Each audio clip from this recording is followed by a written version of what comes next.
Okay. Hi, this is Rennie Gabriel. I'm with Ross, whose last name it's hard for me to pronounce. Ross Budrakey. Budrakey, okay, that's how you do it.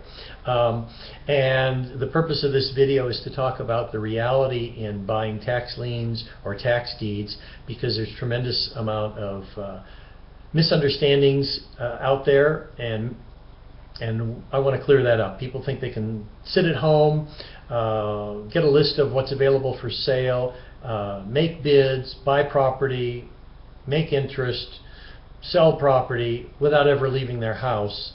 And there are all sorts of programs that sell that, and Ross buys these. He understands what's really involved. And so Ross, let me have you clear up some of the misconceptions. Sure. Well, let me start first of all by establishing why I can talk about this. I've been investing in real estate for about 15 years, and it was about 3 years ago that I learned what a tax lien was.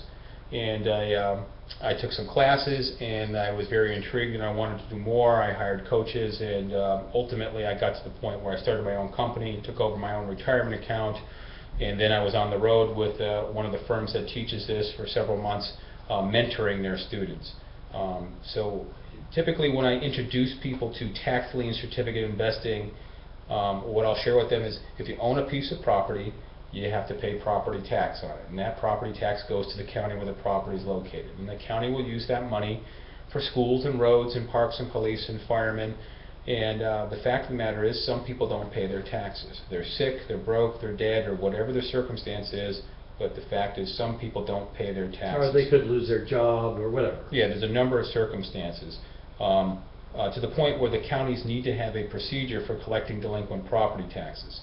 The state legislator that makes the laws for the state makes the laws that the counties need to follow for collecting delinquent property taxes. And these are different from state to state, correct? They are different from state to state. They're generally going to be a tax lien or a tax deed. It's the same process. It's just where in that process can an investor like you or myself get involved. About half the states are tax lien states, and about half the states are tax deed states. So let me explain the difference. In a tax lien state, if the property owner is delinquent on their property taxes, the county will contact the property owner, or attempt to, and say, hey, you're delinquent on your property taxes.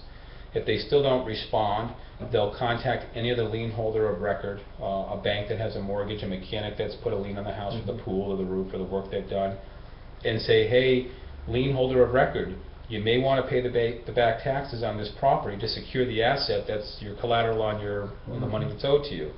And often they do.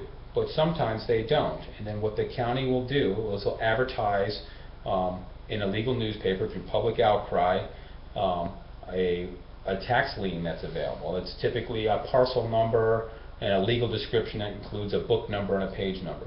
It doesn't tell you 123 Main Street, 3-bedroom, 2-bath, 1975. It's going to give you a basic legal description which you need to decipher into a property address, where you can then go through the discovery phase of figuring out the value of the asset that ultimately back your investment if you're a successful bidder. So that map and page is information that you end up having to research somewhere else to find out what a physical address is. That's correct. In fact, most of tax lien investing is research. First and foremost, you need to know the rules of the game. What's the law of the state, and then how does that county interpret the law? Two counties right next to each other have the same rules, but it's amazingly how different the game is played. Do you need to register before the auction? Do you need to make a deposit before the auction? Do you need to register with an auction house other than the county? Do you need to make a deposit with them? Is the county online, or is it on the courthouse steps? And so you need to know that just because you're in one state, not all counties are going to interpret the rules the same way. So know the rules of the state and know the rules of the county, how they interpret them, first and foremost. And then most importantly, the key is the research. You need to do the research. In a tax lien state, if the property, we'll use a $200,000 home, owes $5,000 in property taxes, and the owner hasn't responded, maybe they've passed away or they're incapacitated, and the mortgage holder, perhaps it was a bank that went under, or is just not interested in acquiring, not interested in paying out more money to acquire another piece of real estate, they'll advertise the sale, and we'll see it in a legal section of a newspaper typically. And then we'll go through that legal description and find the property address, and then determine the fair market value of that asset as it stands. So yeah, as an example, the house could be a wreck. It could be ready to fall down. You have no idea until you do some more research. Right, and you have to be careful, because what you see online is often a lot nicer than what you see when you actually go there. The images on Google Maps and such are typically 9 months old or older. You know, a lot can happen to a property in 9 months. The back of it could have burned off. There could be, you know, drug use or vandalism or a lot of things that could make that property undesirable. So you can do a lot of research online, but you're absolutely not going to make an investment into a tax lien without eyeing the property, either yourself or someone you trust, and within a day or two of the auction, because something can happen. If someone, a week before the auction, if you looked at the house and it looks great, but their property owner is upset and they burn it down or something, it's buyer beware. So you really need to, the key to the whole vehicle is doing the research. I guess the other possibility is that a week before the auction, you may have looked at it and it looks terrific, and then the next day the homeowner ends up paying the back taxes, finds the money somehow, borrows it from someone, and then it doesn't end up going to auction. Yeah, and that's a great point. When I first got involved in this, when we got the lists, we were diving down and doing deep level of research on all the available targets, as we call them, parcels that we were interested in.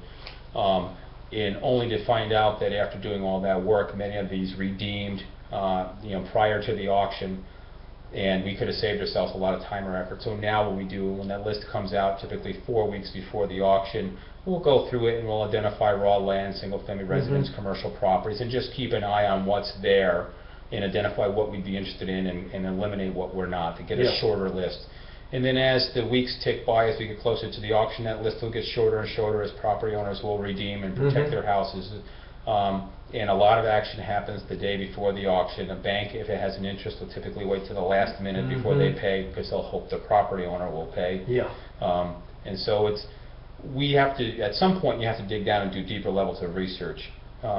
Typically we're less than a week away from the auction when we decide we're going to look at the properties, we're going to get ideas from contractors and realtors, what's it going to take to put this into a rentable or sellable condition, whatever our exit strategy tends to be, and then we can formulate our strategies. Essentially, once we know the value of the asset, we can determine what our exit strategy would be, and then once we have an exit strategy, we can come up with our bidding strategy.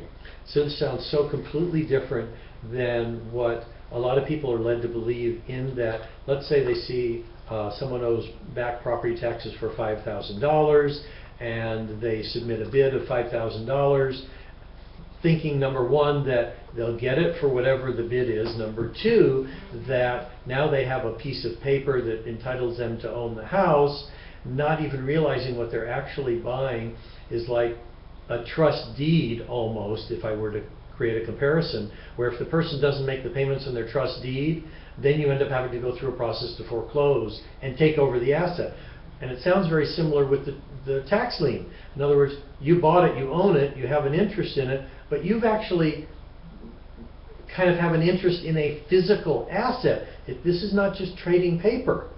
And along with having that physical asset, you have to have it in a condition you can do something with it. Yeah, that's exactly it. A lot of people are buying tax liens and thinking, hey, I'm going to get 16%, I'm going to get 18%, I'm going to get 24%, that's the law. Well, if the property doesn't have any real value, nobody's going to redeem you and pay your money back plus the interest, because the value's not there. And I've met many people that have bought tax liens in Arizona hoping to get the high rate of interest, and only at the end of the redemption period they haven't been redeemed, to find that there's no value in the asset. The asset that was the collateral. And so if you don't know basically the asset that's going to back up your bid, you need to know, if you were to acquire that asset for that you could make a profit if you acquired the asset, because either you're going to get the high rate of interest on your tax lien certificate during the redemption period, or you'll have the right to take the property, and you need to know that taking the property, there's a cost. The deed application fee could be $1,000 or more. You're going to need to get insurance. You're going to need to put the power on, get the water on if there's rehab necessary. There'll be some costs. When you take the tax lien and they deed the property to you, you need to have that deed cleared. You need to have an attorney. It's typically $2,500 or $3,500 to get that decloud the title, and to make it marketable. There'll be a cost associated with above and beyond the purchase of the lien. If you're not redeemed, when you take that property, there are costs that you need to factor in. The realtor cost, the rehab cost. If you're using other people's money, there's a cost on the private money. All that needs to be factored in. Oh, by the way, we like to make a profit, so you want to calculate your profit in there also. And then once you have your exit figured out, you can then determine your maximum bid. If you happen to get successful at the auction and acquire something for less than your maximum bid, you might have more options on your exit. So you can literally get, people advertise you can get properties for pennies on the dollar. You can. But you may not want them. Well, if you've done your homework right, if you're working with me and I'm advising you, I do more research on potential tax lien certificate purchases than I did on the home I live in, because I now know. But it's what's protecting your investment, and you have to do your diligence. If the rule is, if you're not looking at the you're not eyeing it, you're not buying it, you really need to know what's there backing your investment. You were talking about something earlier, which was there's half the states are tax liens, half the states are tax deeds. Is California a tax deed state, and how does that differ? That's right. California is a tax deed state, and basically how it works, just like a tax lien certificate holder will have a redemption period anywhere from 6 months to 3 years typically, where they hold it for that period of time. At the end of that period of time, if they haven't been redeemed, got their money back plus the rate of interest guaranteed by law, they have a right to acquire the property free and clear. Liens and encumbrances will be removed. In most states, all of them, and you have to check the rules of the states. IRS may survive in California, but it won't in Georgia. In a tax deed state, it's the same process, with the only exception is the county won't offer investors like you and me an opportunity to buy the tax lien. But the county still has a redemption period, and they're still going to get a high rate of interest on the delinquent taxes. And at the end of the redemption period, if the county hasn't been redeemed by the property owner or a lien holder of record, then the county can foreclose on any interested party's right to redeem by serving notice, just like we would as a lien certificate holder. And then the county takes possession of the deed. So in a tax deed state, the county takes possession of the property, and they're the ones who'll get any interest if it's redeemed, as opposed to a tax lien state where an investor can step in and be the owner of that tax. Right. In a tax lien state, the county gets its money up front when the tax lien certificate investor pays the county. Got it. In a tax deed state, the county isn't seeing that revenue now, but they are entitled to the high rate of interest as opposed to passing it on to an investor. But just like an investor, at the end of the redemption period, if the county hasn't been redeemed, they foreclose on their right to redeem and they take the property. But the county doesn't want the property. They want the tax revenue. Exactly. And so they're going to turn around and offer the tax deed for sale, and what's owed in back taxes plus penalties and interest plus the cost to advertise the sale will be the opening bid at the deed sale. And when you're the high bidder at a deed sale, congratulations, it's your property. Yes, but it's also, you've got the same situation where you want to be sure you bought a property that is worth buying, that you can sell, depending on how much work it'll take, or if you're going to rent it out, but it's the same evaluation you need to do on the property in either case, correct? That's exactly right. The research preparing for a tax lien or for a tax deed is essentially the same. There's a little more risk with a tax deed because it's immediate. But the county will offer that tax deed, and just to be clear, you don't take possession of that until they deliver it to you. So it could take 4 weeks or so for them, if you're the high bidder, for them to deliver the deed to you, and then you have access to the property. Okay, all right. Any other closing remarks? I mean, we found out about the difference between tax lien state, tax deed state. The rules from one county to the next in the same state could be vastly different. That you're not just buying paper, but you actually will end up with a physical asset if you actually acquire it and it's not redeemed. And what's ending up being sold is not the tax lien or the tax deed. What ends up being sold is the hard asset real estate. That is a way to look at it, yeah. When you're buying a tax lien, there's a very high % chance that you'll get redeemed and you'll get your money back plus the rate of interest. Okay, what's the odds on that? I mean, is it like 60%, 70% of the time what you bought will be redeemed? 83.2% of statistics are made up on the spot. So what you hear said. In your experience. Yeah, I'm going to qualify my experience because in a tax lien, it's about a 90% chance you're going to get redeemed, about a 10% chance you'll get the home, so they say. In a tax deed, you're going to get the home, yes, or the property, whatever that is. States like Georgia and Texas and a few others are actually called redeemable deed states, and they work a lot like a tax lien. But in Texas, for example, if you buy a redeemable deed that pays 25% interest and the redemption period is 6 months, during that 6-month redemption period, you can rent the home and collect rents, and you can fix up that property and be entitled to a rate of return on your purchase plus your rehab costs, which is really nice. So it acts very much like a tax lien, except for you have some opportunities with the property. Yeah.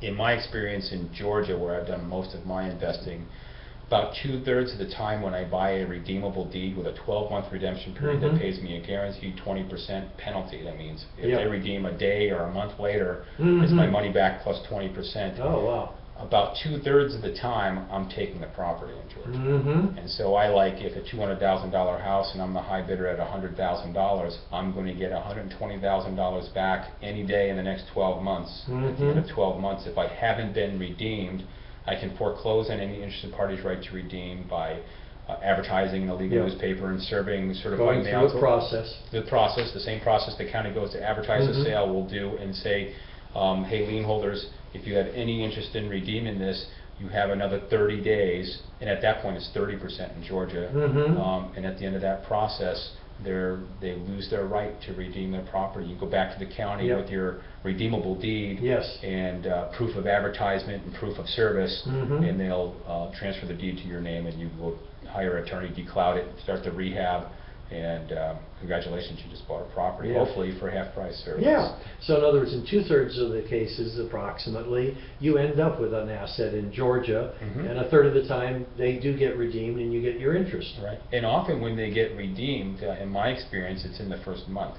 It just slips someone's mind. They're like, oh my God, I can't believe this. What's it going to take to redeem? You tell them what it's going to take. If it's a $100,000 investment, it's $120,000. Well, yeah, let me ask this too, because you're talking about a bid price. So let's say the property taxes are behind by $100,000.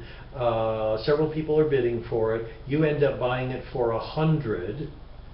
Is what the person has to redeem it for now $100 plus interest, or was it the original 20? Yeah, that's a great question. First of all, it's likely going to be.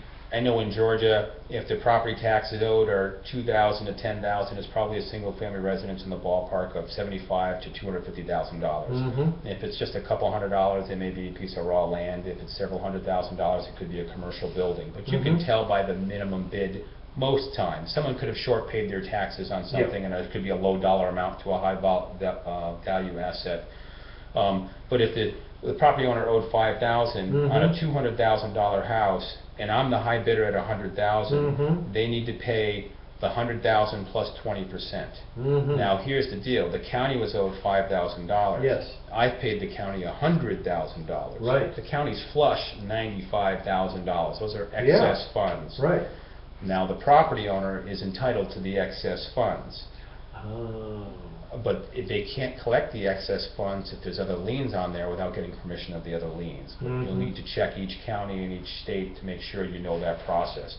In some states, if the minimum bid is $5,000 and someone paid $100,000, the property owner is only going to pay interest on what they owed in taxes. That's not the case in Georgia. Georgia is the whole amount. So if you owed $5,000, you could have paid $5,000 to the county, you would have been okay, but you didn't, and an investor comes in and pays $100,000. Now you've got to pay the investor the $120,000 to get your home back, but you can claim the $95,000 in excess funds. But what it did, it cost you $25,000 then instead of $5,000. Yes. So in essence,